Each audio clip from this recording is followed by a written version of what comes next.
भैया हो की कहे छी रे? यह कहलिया कि आजकल पछिया हवा जे बहे छे ओमे ठोर किया फटे छे हो? बउआ नहीं बुझे छो ना ई ते समय जे छे से गर्मी के जे छे एहि द्वारा तोरा एहन बात हमरा से नहीं पूछबा के रहा। एहि द्वारा हमें कहलियो जे ई सब आपस के मामला छिए, पारिवारिक गप छिए। तोरा छोट भाई के बड़ से केना पूछ दलो? भैया वह पूछलिया कि हमरा जे छे न ठोर फाट फाट के जे छे न लटकल जाय छे हो।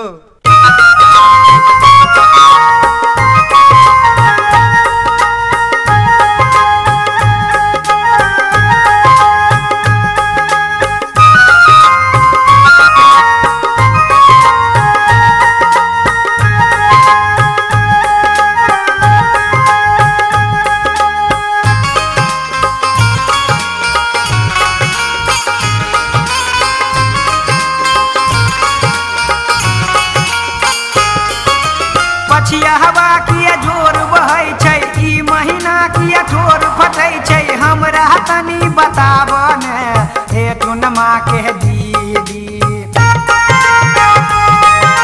हे टुनमा के दीदी एक रतिया काम चलाब ने हे टुनमा के दीदी, एक रतिया काम चलाब ने हे टुनमा के दीदी। पछिया हवा किया जोर बहै छै, ई महीना किया ठोर फटै छै, हमरा तनी बताब ने हे टुनमा के दीदी,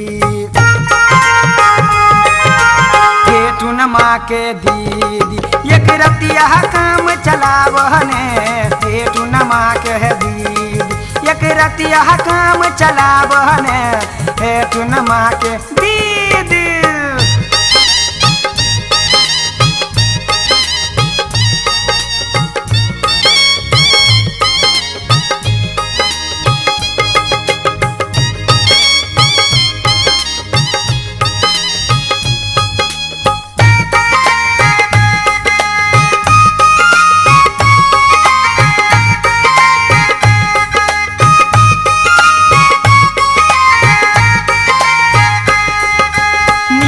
तो सक ऊपर तकिया ओए ऊपर रह जाई,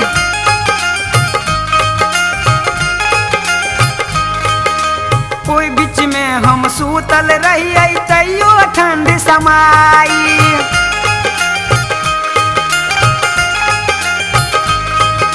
नीचा तो सक ऊपर तकिया ओए बीच में रह जाई, ओए बीच में हम सूतल रहिए तैयो ठंड सताई। केना माघ महीना कटतै, केना माघ महीना कटतै, हमरा तनी बुझाब ने हे टुनमा के दीदी, हे टुनमा के दीदी एक रतिया काम चलाब ने हे टुनमा के दीदी, एक रतिया काम चलाब ने हे टुनमा के दीदी।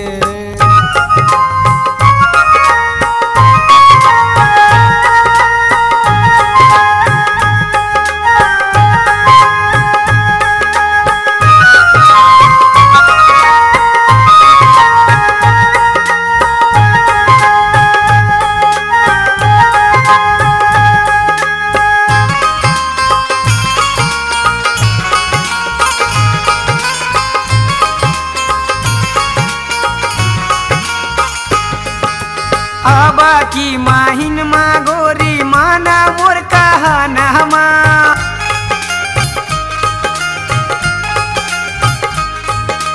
ई ठंडी के खातिर हमरा बनाइल सहजनमा,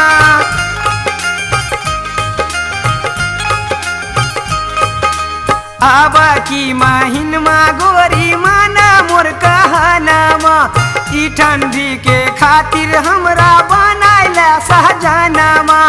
अगला महीना सोची लेबै, अगला महीना सोची लेबै, ई महीना कटाब ने हे टुनमा के दीदी,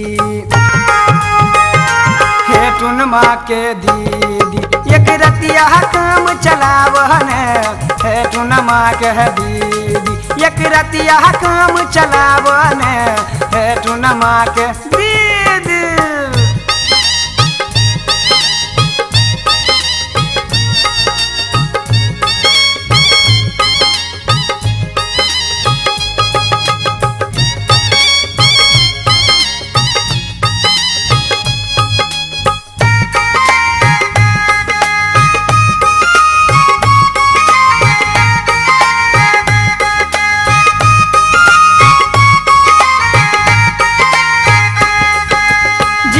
मोर थर थर कांपै बहिया ला सोलाई।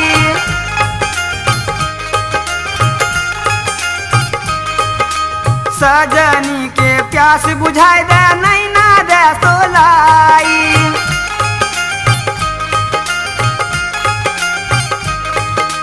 जियरा मोर थर थर कांपे बहिया ला सोलाई। सजनी के प्यार बुझाई दे नैना दे जुराई। भूलवा नहीं हम उपकार तोहर, भूलवा नहीं हम उपकार तोहर। प्रेम के पिया बनावन हे टुनमा के दीदी। हे टुनमा के दीदी एक रतिया काम चलावन हे टुनमा के दीदी। एक रतिया काम चलावन हे टुनमा के दीदी। पछिया हवा किया जोर बहै छै, ई महीना किया ठोर पकै छै। हमरा तनी बतावन हे टुनमा के दीदी। हे टुनमा के दीदी एक रतिया काम चलावन हे टुनमा के दीदी। एक रतिया काम चलावन हे टुनमा के दीदी। एक रतिया काम चलावन हे टुनमा के दीदी। एक रतिया काम चलावन हे टुनमा के दीदी।